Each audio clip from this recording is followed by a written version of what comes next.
I waited nearly a whole year for this machine.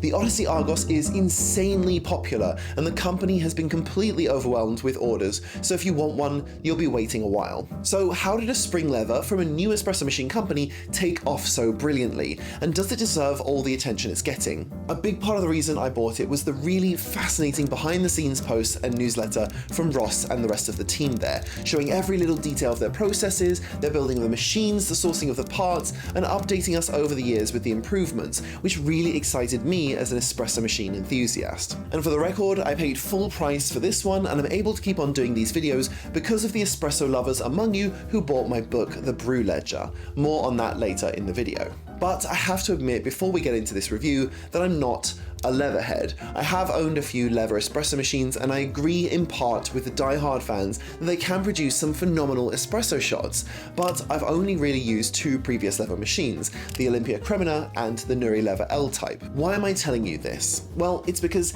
if you're not a lever head, there is a bit of a learning curve to using the Odyssey Argos, and a lot of quirks and oddities that people who are into these machines enjoy figuring out. I've been using it for a few months, and I just got to a point where I realized that this machine is not for me and decided it was time to make this video. And to be clear, I'm not saying nor do I think that the Argos is a bad machine. Far from it, the team over at Odyssey have done a fantastic job of making a really exciting espresso maker for people who are into spring lever machines. And I'm just not one of those people. Even just receiving the machine, you can tell it's for enthusiasts because it's shipped to you in parts, and you have to assemble the group with the included Allen key on the bottom of the machine, which is actually useful to get you started thinking like a tinkerer. Lever espresso machines pull a very different kind of shot from a typical vibration or rotary pump machine, and they have a very different workflow. They create the pressure of the group by compressing a spring when you pull down the lever and pushing the water through the puck with the release of that spring. I ordered the version of the machine with the 8-bar spring, but there's also a 6-bar option for turbo shots, or you can reconfigure it to pull manual direct pressure shots as well. The beauty of the spring lever shot is that the pressure starts high, but as the puck disintegrates, the pressure slowly declines, reducing the extraction rate so you don't get that bitter, unpleasant flavor from an over-extracted coffee. This really rewards skill, attention to detail, and experience. Kind of like if you're into American muscle cars. If you love it, it's all you care about, and having any other car would be a bore to you, and all the things that normal people just can't figure out how to work are just charming extras that give it more personality for you. So before I carry on, I'll just show you so you can see what it's like to pull a shot with the Argos.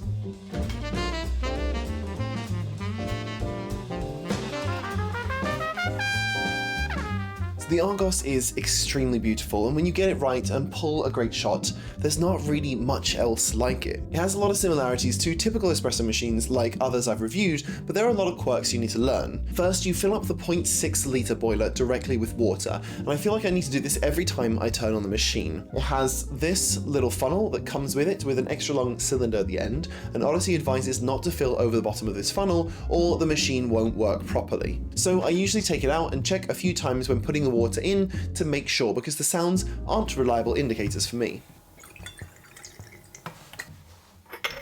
At first, it bothered me to keep on having to fill up the boiler every time, but actually this isn't a bad thing when it comes to the taste of your espresso. Water minerals and chemicals change when they're boiled and cooled over and over, so you get worse tasting coffee if the water isn't fresh. So being small is both a benefit for the overall size of the machine and for the taste of your espresso. But if you haven't refilled and you run out after your first shot, it is a bit of a pain to refill. Do not open this when it's on and heated up. It's under a lot of pressure from the boiler, and it will explode and spray boiling hot water all over you. Thankfully, you can see on the top of the stopper what the pressure currently is, so if you need to add more water, you can turn it off, open the steam valve into a jug or something to let the steam out, cool the boiler, and relieve the pressure so you can refill it.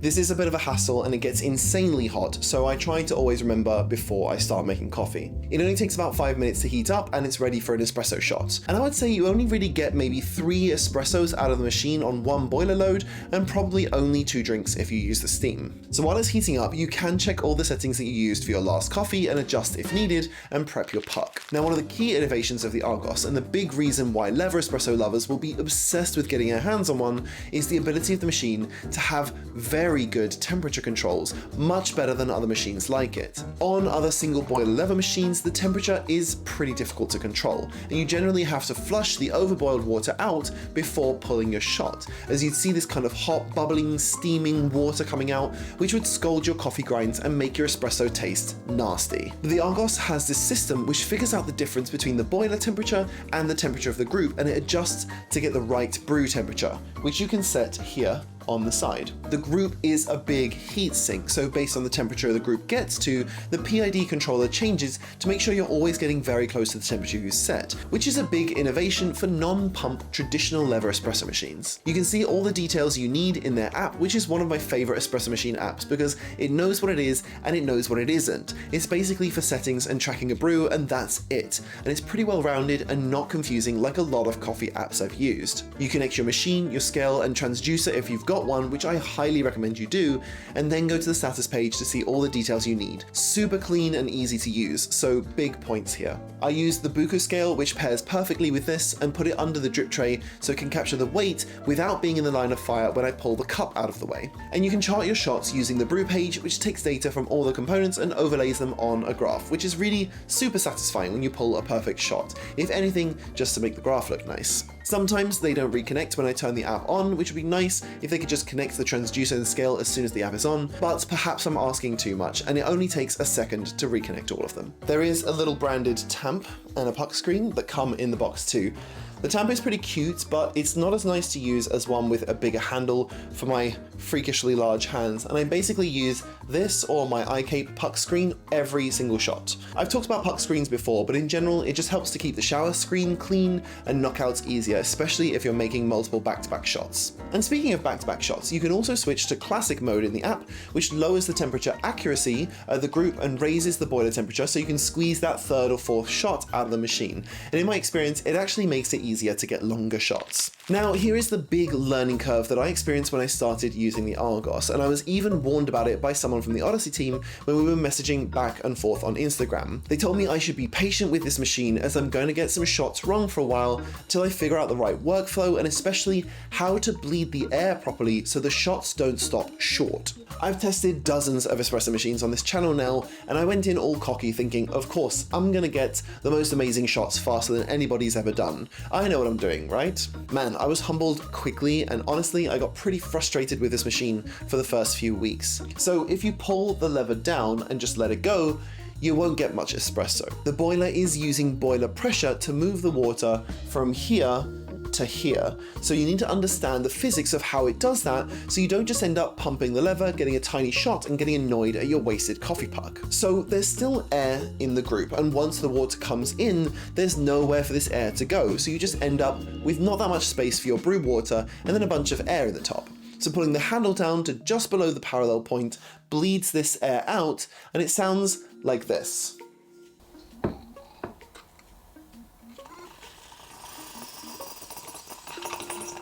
Without doing this bleeding phase, the maximum weight of espresso you're likely to get is around 25 grams.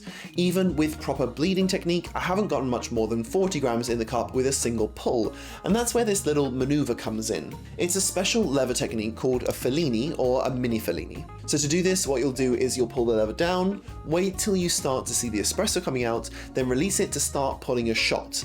Then after a few seconds, you're going to pull all the way down again to add more water to the group, and then you'll get a much longer shot in the end. Stopping the water flow for a second can have an effect on the puck. In some cases, it will disintegrate faster as it had a release of pressure, allowing parts of the puck to move and making channeling a little more likely. But in my experience, the shots don't seem to be channeling that much and still taste fantastic, especially if you're doing lighter roasts that really benefit from 50 gram plus pulls. When it works, it makes great tasting espresso and makes you feel really cool that you figured out this incredibly awesome physics thing. Frustratingly, when I first got my Argos, it wasn't working properly, and I had some times where I'd go to do my fellini and nothing would come in, and I thought maybe I was doing something wrong, and I got a little frustrated as the shots when the fellini failed and stopped were awful, and I wasted a lot of expensive light roast beans doing this. So what ended up happening was that I had a fault in this small part called the restrictor valve, which, as the name suggests, restricts the flow of water into the group. When I told them it was going wrong, wrong with sometimes just getting no water in the group, they sent me a replacement part, and even though I'm confident I fit it perfectly, it still wasn't working properly. So I ended up having to send the machine all the way back to the United States, and they removed the restrictor valve and sent it back to me, and I haven't really had any problems since. Massive credit to the team, as they've done a lot of extra stuff to help users like me to get the best out of the machine. They have a ton of necessary videos on their channel, which you can watch to understand how to use the machine, and they're always super transparent in the Discord group and in the newsletter on what parts they're working on, what QA issues they've had with suppliers and changes, and all the things they've done to improve the overall build. That's why people who ordered early and got their Argos first have very different machines from the one that I have here that I got just 3 months ago. The Discord channel is also quite active, with a lot of experienced lever users you can ask questions to, and because of what this machine is, there are mostly lever enthusiasts in there, and it's a pretty smart and connected group. So don't be surprised if a lot of the detail of what they're talking about in there goes way over your head if you're not an engineer or someone who works on Espresso machine internals a lot. They really know their stuff, and I definitely felt outclassed, but also really motivated to learn more. Aside from the struggles I had making coffee, even after getting the full repair treatment and learning everything, there are a few issues that compounded my feeling that this isn't the right machine for me. Small things first, I'm not a big fan of this drip tray. It's just a bit of sheet metal. It falls out of the top easily, and while it looks okay design-wise, it isn't all that functional beyond just catching the espresso once you pull your cup away, which is something you need to do on this machine, as there's no way to stop the flow until the shot is finished. This just means that basically after every shot I have to wipe it, or it'll get espresso on the bottom of the next cup, or the espresso will dry on the sheet metal cover here, and it'll just look dirty next time I come to pull a shot. It does have a standard 58mm portafilter, so I can use all the tools I have, but the problem is that the lugs on this one are very thin, so no other portafilters I have will fit. It's not a big deal, the portafilter is very nice, and you can still switch out baskets for other varieties, but because of the narrow space, the Pasado 58.5 HE basket that I use most of the time won't fit because of the thicker metal and ridge design. And the power cable is just very, very short. I know that this is probably going in most people's kitchens or on their small coffee bar, but I can't pull it all that far forward on my table because the cable is just really tiny. I know I can replace it with another cable cheaply, but I shouldn't have to. 1 meter is just too short for a power cable. Now for the biggest deal breaker, at least for me, is the steam. If milk steaming isn't your thing, feel free to skip to the next chapter. At first, it looks like the steam is very powerful, which is a pleasant surprise for a little machine like this with such a small boiler. It can carry through the whole steaming process without really losing that much power, and the roll is strong enough that I can easily steam 230 ml of milk for a latte in my not neutral 350 ml cup in around 30 seconds or so. The steam arm is quite small and low to whatever counter you have it on, so it is a little difficult to get the tip under the surface of the milk. You have to do a bit of twisting to get it where you need it to be. But the real problem is that the steam is the wettest of any machine I've ever used, and it's impossible for me to get a silky texture for the milk. And that silky texture is kind of what makes a milky drink so pleasant, and this part more than anything in the machine has made the experience less enjoyable for me. I know I'm supposed to be a snob and only drink pure unadulterated espresso, and I do sometimes, but my first drink of the day is almost always a flat white. I tried to figure out the reason why the milk is so foamy, and I think I've got it. The boiler has to heat up to create steam, and according to the app, it sets the temperature at 135 degrees Celsius. Because the boiler is the same one as the brew boiler, it'll create steam in whatever space there is left in the top of the boiler, unlike a machine with a separate steam boiler, where the water level can be controlled to be more constant, giving the same amount of room for steam each time. Because of this, if I fill up the machine before making a coffee, after the brew there's probably somewhere around 1/4 to 1/3 of the space at the top for the steam, and this space gets oversaturated with fine water droplets, and the excess water comes out of the hot steam when you open the valve, even if you've purged for a decent amount of time beforehand. In my testing, it took around 25 to 30 seconds to heat the milk to 55 to 60 degrees C, and it added 30 grams of water to this 200 grams of milk, so an increase in volume of 15% additional water, far more than other espresso machines I've used. It's hard to see this on video, so I'm going to try showing it side by side with milk I've steamed on the Meraki that I have here, which only added 18 to 20 grams of water. That is what we commonly refer to as silky milky. And in my experience, the pressure at the group never really hits the 8 bar I expected with the spring I bought. Even if I've ground too fine, the spring tops out at about 7 bar for just a short second or so before declining, with shots usually finishing at around 2 bar. This isn't necessarily a problem, and I can increase the pressure by pushing up on the lever while I'm pulling the shot, but the low pressure does reduce the extraction of the shot for sure, and isn't the most consistent way to replicate shots. As for the price, I paid $1,225 US, plus 120 for shipping, and another £170 or so, roughly, for the import tax, which is around $200 US. So it was in total around $1,500 US, which is a lot cheaper than it could be. I think they raised the price slightly this year to cover the increase in material costs and inflation, but overall I think it's very reasonable for what you get. So this is really my conclusion about the Odyssey Argos. This is built for people who love levers. They love tinkering and enjoy being rewarded with the best espresso you can get when they pay attention to all the little details. If you're one of them, you'll friggin' love this machine. It really is a modern take on a classic lever, and it's beautiful and minimalistic. I just happen to not be in that group and would rather have something that's better at steaming milk and takes a little less work from me. And if you like this channel and you want to make better espresso every day, you can buy my book, The Brew Ledger. It's a journal that helps coffee lovers make much more delicious shots by keeping your dialed in settings, so you never forget and end up wasting your favorite coffee beans, even when you've been experimenting with different varieties. And don't just listen to me, check out what people who bought the Brew Ledger are saying about it. So far I have 29 5-star reviews and 2 4-star reviews, and that's it. Graham said, after the first entries I realized just how useful this journal will be for me. I had restricted myself to just a few coffee blends from our local roasters. Now it's time to branch out and explore the single origins and specialty beans. And Yusef said that the Brew Ledger is a beautifully made book with instructions and gorgeous details, really nice to write on. It's obvious that a lot of thought went into creating this ledger. If you want to pick one up, go to the link down in the description, and I thank you so much for this. The book is the main way I've been keeping this channel alive in the last 1 whole year since I quit my job, and I can't tell you how much I appreciate each and every one of the people who have bought it so far. And as always, thank you so much for watching, you wonderfully over-caffeinated people, and I'll see you on the next one.